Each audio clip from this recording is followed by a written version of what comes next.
the sort of savior complex of our sector, that type of martyrdom syndrome is starting to wear off. There were a lot of executives and founders that, sort of lifted their gaze and realized that nobody wanted their jobs because they had put so much into that at the sacrifice of their health and well-being and so many other areas of their life that nobody was standing in line for that baton. Hey, I'm Tanya Bhattacharya, and you are listening to the Campfire Circle podcast. We are all about breaking down the boardroom table as the ultimate space of leadership, and instead replacing it with a campfire. Because that's where we share our stories. That's where we build warm community, and that is where there's always room.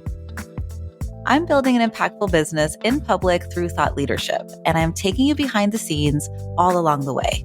So if you want to stand out as you stand up for your mission, you are in the right place.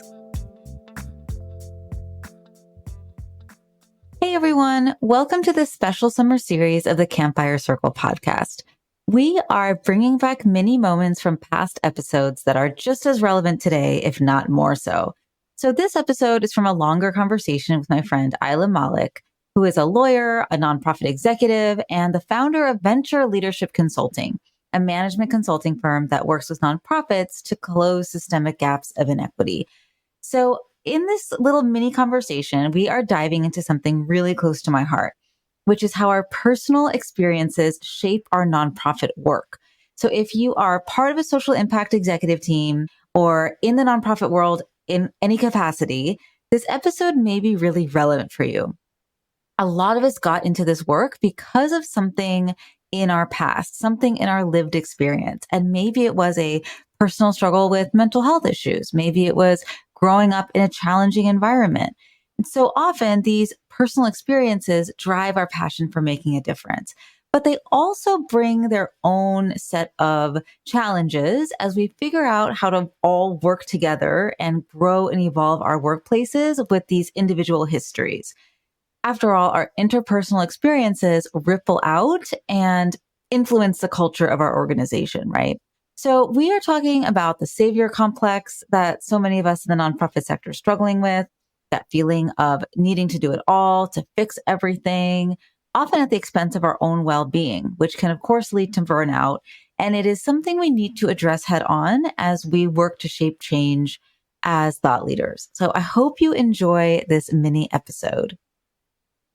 And there's another kind of angle I want to attack this at in terms of, the work that you do, which is really systemic change management with nonprofits, which is an experience that I know you and I also share, which is that piece around, how do I want to say this? This piece around, mental health, addiction, substance use disorder, and growing up as a parentified child. Mm-hmm. And, I want to just kind of lead into this by saying I think addiction is hugely misunderstood and severely underplayed. I never personally had that allergy to drugs and alcohol that so many do, but the behaviors that show up for me are overwork, perfectionism, codependency. And I think so many of us who flock to social impact work and nonprofit work had something happen to us either in our childhood or in our lineage that caused us to have this parentification, this like savior, this martyrdom energy, if you will. And then when we go into the workplace, we bring on those same roles from that family of origin. And do you also see this like saviorism piece happening in the nonprofit industry? Is this a big thing? 100%. And I don't even know that this is just the nonprofit industry. It's just more prevalent because you work with humans. We learn about ourselves through others, right? In community and you don't learn about yourself sitting in a box. You learn about yourself and how the interactions are, what irks you, what triggers you, what brings you joy, what brings you peace.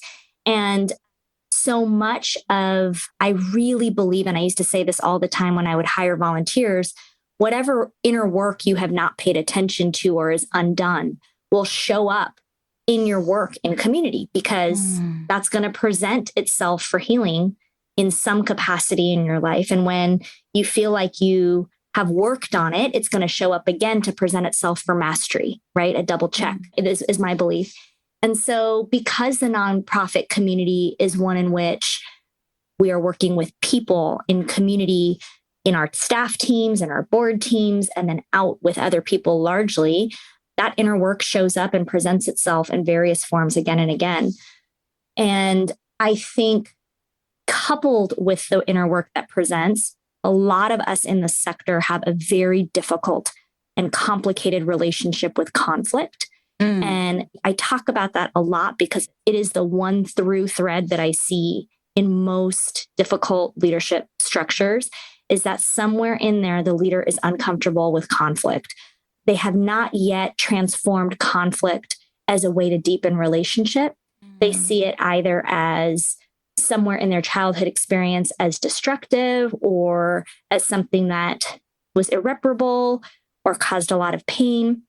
And so people either railroad through decisions or railroad through meetings, or they become avoidant or somewhere in the middle. And I think I've spent a lot of years trying to reorient and pay attention to what mode I'm showing up in with respect to any kind of conflict, whether that's a decision, whether that's a debate, or a full-on disagreement of not just point of view, but of process and leadership with a board or with a co-executive or whatever that is. And so I fully agree. I think the sort of savior complex of our sector, that type of martyrdom syndrome is starting to wear off. There were a lot of executives and founders that, sort of lifted their gaze and realized that nobody wanted their jobs because they had put so much into that at the sacrifice of their health and well-being and so many other areas of their life that nobody was standing in line for that baton.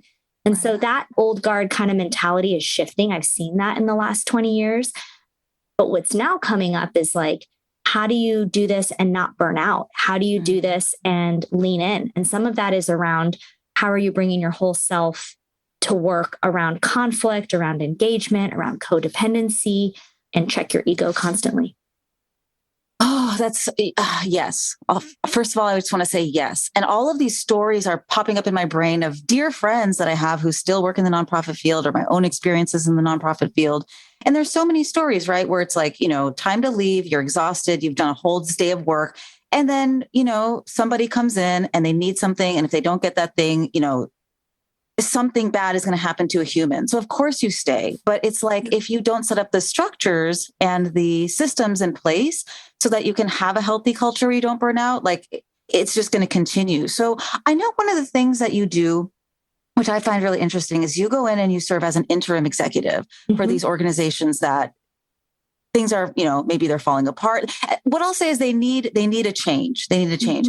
Is there a framework or a model that you use for these types of situations that are so rife with conflict and change? Yeah, there are definitely. I think for us, we go into periods of inflection for change. That could be scale and growth. That could be doubling down on impact, and it could be a full-on turnaround. The framework that we lean on, and to my knowledge, it has not been adapted for organizational development, but I use it all the time for it. And if any of your listeners want more, I'm happy to share a deck that we've made. I should probably write something up, but we use the Miller and Rolnick framework around substance addiction. So William Miller and Stephen Rolnick did back in the 80s and 90s, they started looking at how is it that we can get substance addicted individuals to change their habits, change their behavior. And they came up with motivational interviewing. And motivational interviewing is widely practiced by therapists today. But when we talk about organizational change, organizations are made from people. It's about behavioral change at its core. And so we essentially use that framework to understand what stage of change is that organization in, and where is that showing up? What organizational stage of change is the board showing up as the executive bench, the senior leadership team, down to your staff? And so the first thing we do is really, as always, is assess where people are at and find ways to align by lifting up. The motivational interviewing framework says that folks that are pre-contemplative, you always start with the lowest denominator of the organization or of that group. And pre-contemplation is the lowest denominator. And that is, people don't think there's a problem to change, or they may think everything else is the problem, but not them. Nothing that they're doing is the problem. They're a victim of everybody else's problems, right? That type of mentality is what we call pre-contemplative. And the strategy for the intervention to move that person or that type of behavior was with high information and low intrusion. Low intrusion means we're not here to take your job. You're not necessarily getting fired tomorrow. You're not, right? How do you create safety so that people don't feel intruded upon? You enter with humility. You enter with a lot of listening, authentic relationship. And then high information is here's what a clear role for a case manager looks like. Here's what high performing sexual trafficking organizations look like. Here's what high performing, carceral justice organizations look like. And so you're sharing information that people can step into and begin to see a discrepancy between where they are today and what they could be. When they start to contemplate that, you have an invitation to then drive change in the organization. So we're very mindful about how we enter, extremely mindful about how we enter. So can I just say, this is like a magic moment. I can't believe you actually use the stages of change model. I'm very familiar with the stages of change model, and watching folks move from pre-contemplation, going all the way to action, willpower, maintenance, because that is what we would use because I come from the behavioral healthcare field, and that is literally what we would use to bring somebody from the depths of despair in active addiction to recovery. And the fact that you use that now for organizations is so brilliant, is so fabulous. And it makes me think of this quote. Like at my old organization, we had this beautiful butterfly, and there was a quote across it, which is, what the caterpillar calls the end of the world, the master calls a butterfly. And when you are in, such a great quote about change, because when you are in pre-contemplation, moving into contemplate, it can feel like the end of the world. It feels like everything is falling apart in your organization, but there is something on the other side of it that is just completely transformed and waiting and available to you. And I know you've seen that time and time again. Time and time again. And that's what I think is really beautiful about a change champion or someone who's guiding change, is that they have the perspective to see how organizations have made it on the other side and story tell backwards and say, listen, this could be you guys. You guys get to co-create this next chapter. Let's honor however we got to this moment is all in service of this opportunity for us. So how do we sort of rally for this next phase? I love the stages of change for your listeners. So motivational interviewing, as you know, is how you work through the stages of change. Prochaska, people Google Prochaska stages of change, which came out in the 70s, well before Miller and Rolnick. They'll be able to see the stage that you just mentioned that is now pictographed in like steps and lines and circles and all kinds of things. Yeah. But that's literally the reason I started applying that was I came from case management practice, working with juvenile justice young people. And that was a framework that I started using in my practice and teaching staff, and felt like, oh, I get how you help make change accessible. How do we do this in a bigger sandbox? How do we do this with systems? How do we do this with organizations? And it works. There's not a rote way, but the framework and the concept and how you think about architecting change works at all different sandboxes. And what's so beautiful about that is as you go in and you support the organization in essentially recovering from the dysfunctional behaviors and systems, I think the people within that organization also heal themselves. They either heal or they leave, because once they're in a healthy new family, right, a healthy new system, there's no space for them anymore unless they also do that work. Totally. I mean, clarity forces action, right? And I think we have to, when we go in, we have to normalize that not everybody's interested in doing that work. And that is okay, actually. It's not a judgment that you're not down enough, or you're not social justice enough, or you're not this enough. Wherever you are in control of what strategy and effort you need to deploy in what domains of your life. And so if this no longer aligns because the organization has clarity, let's align people to their highest and best use and get this bus loaded for the journey that this mission needs, right? What's central to our work and central to any change initiative is the intention, which I know is really important to you in your practice, Tanya, but maintaining your intention as the true north is what grounds the authenticity of the alignment and prevents people from feeling like all this is in service of, moving this type of people out or this type of people in, right? It's really about what is it that's going to serve the mission. So for us, we can have the best relationships with the person who brought us in. And guess what? In face of the mission, everybody is dispensable. Even the boss that brought us in, the CEO, the board chair, nobody is above the mission. That's who our loyalty is. Even if the funder paid for us, we're really about the mission. And that helps us stay very grounded and intentional around what types and earn the trust of the staff and of leadership to play and do whatever we need to do.